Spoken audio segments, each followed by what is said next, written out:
A false dichotomy. So this is an error of categorization.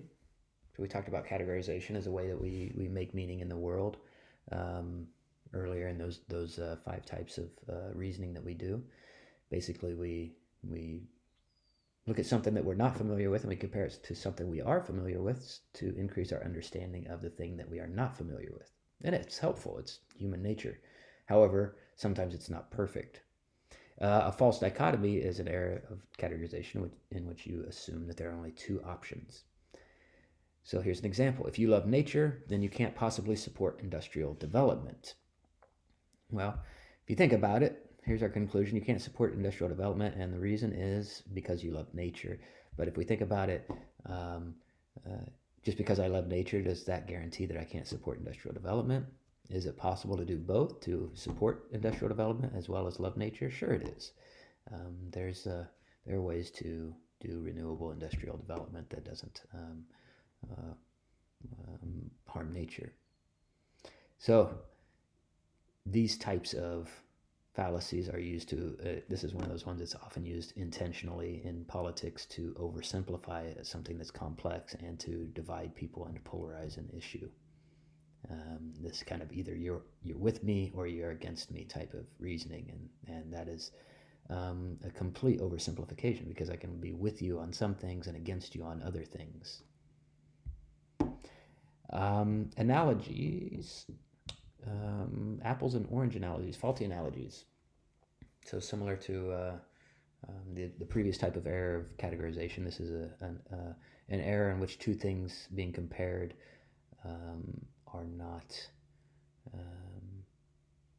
well, the 2 things being compared aren't exactly the same, so there are differences. So maybe the 2 categories of things that I'm comparing have some kind of superficial similarities, but beneath them, there are more differences. So here's an example. I don't have a problem. Drinking alcohol every day is no different from drinking coffee every day. Well, sure it is, right? You can drink coffee every day and you're not going to have the same type of problems as if you drink alcohol every day. Sure, you're drinking some kind of drug in each case, but the differences between alcohol and coffee are too great for this comparison to really be taken seriously. An error of authority. So authority is another way that we make sense of the world. We see someone who's got experience in a field, makes a claim or an argument about something, and we tend to believe them. But that doesn't mean that those claims or arguments are indisputable. So a vague authority, sometimes you see this, science tells us that an earthquake will take place next year. Well, what is science? That's vague. Or a suspect authority, someone who's not actually an authority on it. So former professional football player Peyton Manning says that Oreo cookies are good, therefore they must be. And Peyton Manning is not an authority on food, so why should we really believe this? We see this in advertising a lot. Appeals. These are another way that we make sense of the world. They're more kind of emotional reactions to things. So an appeal to bandwagon, because everyone else is doing something, that means it must be right. Definitely not. Not a good premise for supporting the conclusion that that thing is right. Just because everyone else is doing it, that doesn't naturally lead to it being right. And an appeal to ignorance. This one's kind of fun. Because we can't prove something is true, then it must be true. So let's take a look at an example of this one. Aliens exist. That's my claim. And the premise, because there's no way to prove that they don't exist. Okay, well, that'd be nice if we could go around and making any kind of claim we wanted and telling the person to whom we're making that claim that, hey, well, prove to me otherwise. But that's not how argument works.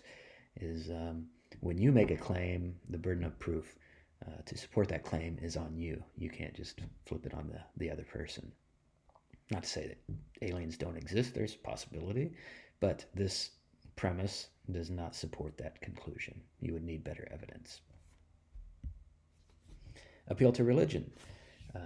Basically claiming that something based on your religious beliefs is evidence for a broader claim that you're making. And if we think about this, that carries an unstated assumption that the person to whom you're making this argument shares those religious beliefs with you. And especially in academic writing, where we see a variety of religious beliefs in the people to whom we're arguing, um, that's not going to be convincing. So avoid using your personal beliefs, religious beliefs, to support a claim that you're making. Now, you could maybe look at the values that underlie that belief and make an argument that uses the explanation or the presentation of those values as evidence, but pointing to a specific religious belief isn't going to be good evidence in an academic argument. And appeal to tradition, saying that because something's been done this way, then it needs to continue to be done that way. Just the fact that it's worked in the past does not guarantee that it's going to work in the future. So, if you think about history, there are plenty of examples where this argument was used to further actions that were harmful to others.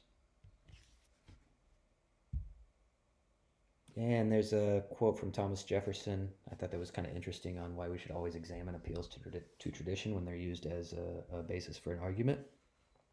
I'm not an advocate for frequent changes in laws and constitutions, but laws and institutions must go hand in hand with the progress of the human mind. As that becomes more developed, more enlightened, as new discoveries are made, new truths discovered, and manners and opinions change with the change of circumstances, institutions must advance also to keep pace with the times. We might as well require a man to wear still the coat which fitted him when a boy, as civilized society to remain ever under the regimen of their barbarous ancestors. I thought that was an interesting way to put it. Times change. Appeals to fear is making an excessive appeal to somebody's fear to justify a conclusion. See that a lot in advertising and politics. Well, what makes it excessive? That's the tough thing, and you have to use your judgment there. And if you are saying that something bad is going to happen as a result of um, something that you're claiming is happening, you probably need to use better evidence than just making appeals to a reader's emotions.